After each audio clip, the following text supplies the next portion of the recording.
Le Bitcoin Cash vient de procéder à un hard fork. C'était hier, le 15 novembre 2020. Cet événement était la suite logique après des mois et des mois de tension entre les développeurs. Dans cette vidéo, on va voir ce que c'est qu'un hard fork, pourquoi Bitcoin Cash en est arrivé là, est-ce que ça va avoir un effet positif ou négatif sur son prix, et plus globalement, quelles conséquences doit-on attendre de cet événement. En bonus, comment récupérer les tokens du fork si jamais vous étiez en possession de BCH avant le fork. Je passerai en revue comment ça se passe sur Binance, Coinbase et Kraken.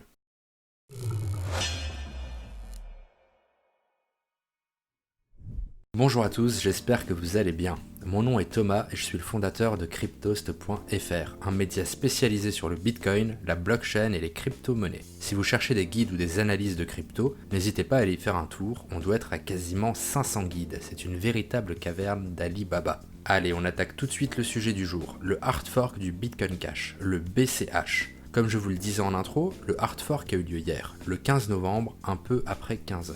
Mais alors, c'est quoi un hard fork ? Eh bien, c'est quand une blockchain se divise en deux parce qu'il y a des différences d'idées et d'opinions entre la communauté, et en particulier la communauté des développeurs qui travaillent sur le projet. Prenons un exemple pour que ce soit plus clair. On a la blockchain Thomas et sa crypto-monnaie Toto. Elle a deux paramètres principaux, elle mesure 1,80 m et elle parle français. Mais la communauté des développeurs est divisée sur le sujet. Certains pensent qu'elle devrait plutôt mesurer 1,90 m et parler italien. La communauté se divise en deux. Chaque partie reste sur ses positions et n'en démord pas. Après plusieurs mois, aucun terrain d'entente n'a été trouvé et il va y avoir un hard fork de la blockchain Thomas. La blockchain originelle Thomas va donc être divisée en deux blockchains distinctes. D'un côté, la blockchain Thomas numéro 1, qui parle français et mesure 1,80 m. Ici, rien n'a changé. On y retrouve les développeurs qui veulent conserver la blockchain telle qu'elle l'est actuellement. Et de l'autre côté, on a la blockchain Thomas numéro 2, qui parle italien et qui mesure 1,90 m. Vu que c'est la blockchain Thomas numéro 1 qui suscite le plus d'engouement de la communauté, elle va pouvoir conserver son nom d'origine, la blockchain Thomas. Et la nouvelle blockchain, la blockchain Thomas numéro 2, va donc devoir choisir un nouveau nom. Elle va s'appeler la blockchain Tomato. Voilà, il y a donc eu un hard fork, la blockchain Thomas était divisée en deux, la blockchain Thomas d'un côté et une nouvelle blockchain, la blockchain Tomato de l'autre côté. Elles ont deux différences principales, la langue parlée et la taille. Chaque blockchain a désormais sa propre crypto-monnaie. La blockchain Thomas a toujours sa crypto-monnaie Toto et la blockchain Tomato a une nouvelle crypto-monnaie, le TMT. Et généralement, au moment du hard fork, les jetons sont doublés. C'est-à-dire que si vous aviez 10 tokens Toto en votre possession, eh bien vous aurez 10 tokens Toto et 10 tokens TMT après le hard fork. Voilà pour ces explications, j'espère que c'était clair. Il y a eu de nombreux hard forks célèbres, le plus connu est celui d'Ethereum en juin 2016, dans le contexte du piratage de The DAO. Ce piratage a permis à quelqu'un de s'emparer de 3,6 millions d'Ethers, soit environ 150 millions de dollars à l'époque, ce qui a conduit Vitalik Buterin et d'autres responsables du projet à annuler purement et simplement ce vol par la modification de la blockchain. Une petite partie de la communauté s'est opposée à ce changement et a voulu conserver la blockchain Ethereum telle qu'elle est et ne pas faire de modifications suite au piratage. Donc la blockchain originelle a survécu, celle sur laquelle il n'y a eu aucune modification. Et elle a pris le nom d'Ethereum classique, ETC. Mais alors pourquoi est-ce qu'elle n'a pas gardé le nom Ethereum si c'était la blockchain originelle ? Eh bien parce que la majorité des utilisateurs avaient voté pour l'annulation du vol et donc la modification de la blockchain.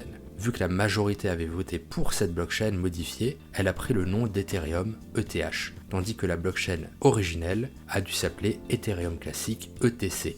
Et Bitcoin Cash alors dans tout ça ? Eh bien Bitcoin Cash est vraiment un habitué des hard forks. Déjà, il est lui-même né lors d'un hard fork, c'était le 1er août 2017.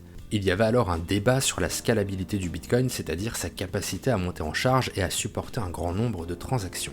Bref, je ne vais pas vous expliquer tous les forks en détail, mais en gros, la communauté n'était pas d'accord sur le sujet, donc il y a eu un hard fork du Bitcoin. Et la chaîne a été divisée en deux. On a eu d'un côté la blockchain Bitcoin, qui est restée telle quelle, et de l'autre côté, la nouvelle blockchain qui s'est appelée Bitcoin Cash. Voilà donc comment est né le Bitcoin Cash. Le Bitcoin Cash a lui-même fait l'objet d'un nouvel hard fork le 15 novembre 2018. C'était il y a 2 ans. Pareil, il y avait des divergences dans la communauté et on a eu d'un côté le Bitcoin Cash et de l'autre le Bitcoin SV, Satoshi Vision. Et aujourd'hui, 2 ans plus tard, jour pour jour, on a comme un air de déjà vu. Bitcoin Cash réitère l'exploit et réalise encore un nouvel hard fork. Alors pourquoi la communauté Bitcoin Cash était-elle divisée cette fois ? Eh bien, en janvier 2020, une proposition a été faite, l'introduction d'une mining tax. qui permettrait de financer le développement du réseau BCH. Alors en gros, 12,5% des récompenses des mineurs auraient été reversées automatiquement aux équipes de développement du Bitcoin Cash. Cette mesure a rapidement été écartée car la communauté n'était pas d'accord du tout.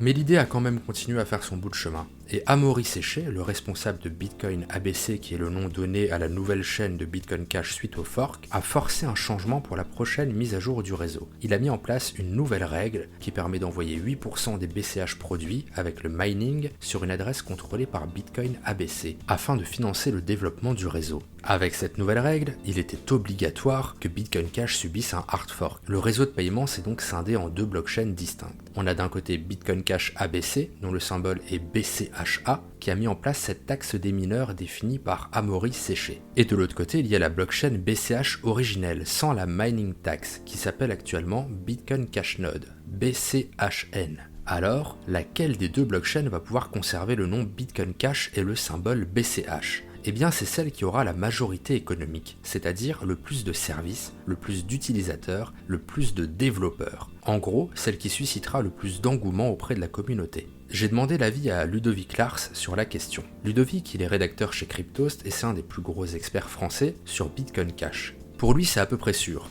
La blockchain originelle, celle qui s'appelle BCHN aujourd'hui, va conserver le nom de Bitcoin Cash et le symbole BCH, car il y a plus de développeurs sur BCHN que sur BCHA et beaucoup de plateformes d'échange ont déjà fait ce choix. Donc a priori, on devrait très rapidement remplacer BCHN par BCH. Le hard fork du BCH donnerait donc lieu à la division de la blockchain en deux blockchains. D'un côté le Bitcoin Cash, BCH sans la mining tax, et de l'autre côté le Bitcoin Cash ABC, le BCHA avec la mining tax.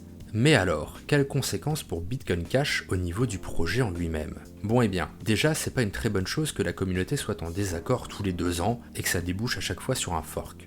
Ensuite, l'idée de la mining tax, on peut vraiment, d'un point de vue extérieur, avoir l'impression que c'est juste pour enrichir ses créateurs, donc ça donne vraiment une mauvaise image. Enfin, Bitcoin Cash s'est séparé en deux, donc la communauté des développeurs se retrouve également séparée sur 2 projets différents, ce qui n'est pas positif pour le développement du projet principal. Car au lieu d'avoir 100 développeurs qui travaillent dans la même direction, on se retrouve avec 30 développeurs sur un projet et 70 sur l'autre. Donc on dilue notre force de développement. Et en plus, je le rappelle, ça avait déjà été le cas en 2018, lors de la création du Bitcoin SV, où on avait eu le même cas de figure. Pour moi, ces scissions fréquentes affaiblissent le Bitcoin Cash à chaque fois.